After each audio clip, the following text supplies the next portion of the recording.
తెలంగాణ రాష్ట్రంలో జరుగుతున్న ఆర్టీసీ సమ్మెను విచ్ఛిన్నం చేసేటువంటి కుట్ర చేసిన రేవంత్ రెడ్డి ప్రభుత్వం స్వేచ్ఛాయుతంగా ఆర్టీసీ కార్మికులు సమ్మె కూడా చేసుకోనియకుండా వారి యొక్క స్వేచ్ఛను భంగపరుస్తూ పోలీసులను అడ్డుపెట్టి అరాచకాలు సృష్టించడం వల్ల నిన్న నర్సంపేట పట్టణానికి చెందిన నర్సంపేట డిపోలో డ్రైవర్గా పనిచేస్తున్న కోల శంకర్ గౌడ్ పెట్రోల్ పోసుకొని బలవన్మరణానికి పాల్పడడం దురదృష్టకరం. దీనికి ముమ్మాటికి ఇది రేవంత్ రెడ్డి చేసినటువంటి హత్య, కాంగ్రెస్ పార్టీ చేసిన హత్యగానే భావించాలి. దీనికి కాంగ్రెస్ పార్టీ నైతిక బాధ్యత వహించాలి. దీనికి కాంగ్రెస్ మంత్రులు, అధికార పార్టీ ఎమ్మెల్యేలు దీనికి బాధ్యత వహించాలని చెప్పి డిమాండ్ చేస్తా ఉన్నాం.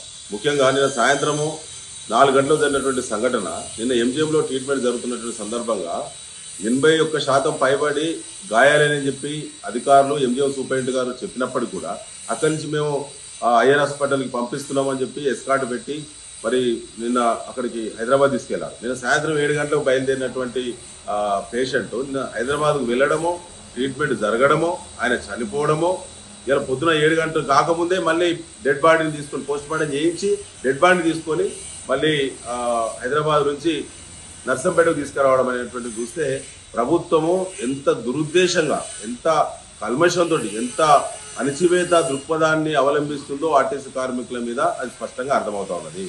జిల్లా జేఏసీ, ఆర్టీసీ జేఏసీ నాయకులు కనీసం నివాళులు కూడా అర్పించకుండా, వారికి అవకాశం ఇవ్వకుండా ఎక్కడెక్కడ కట్టడి చేసి దొంగదారుల గుండా డెడ్ బాడీ తీసుకొచ్చి నర్సంపేటలో రీచ్ అయ్యే విధంగా 5 ఎస్కార్ట్ వెహికల్స్ పెట్టి ఎస్పీ స్థాయి అధికారిని ఎస్కార్ట్కు ఇన్ఛార్జ్ పెట్టి తీసుకొచ్చే పరిస్థితి వచ్చింది.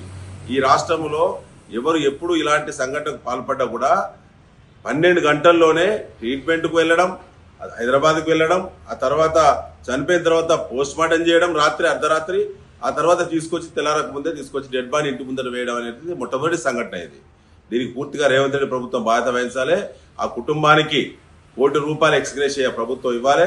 అదేవిధంగా కుటుంబానికి ప్రభుత్వంలో శాశ్వత ఉద్యోగం కుటుంబానికి కల్పించాలని చెప్పి బీఆర్ఎస్ పార్టీ డిమాండ్ చేస్తా ఉన్నది. దీనికి పూర్తిగా బాధ్యత వహించాల్సింది ఆర్టీసీ రవాణా శాఖ మంత్రి పొన్నం ప్రభాకర్ వెంటనే రాజీనామా పెట్టాలని చెప్పి కూడా బీఆర్ఎస్ డిమాండ్ చేస్తాం.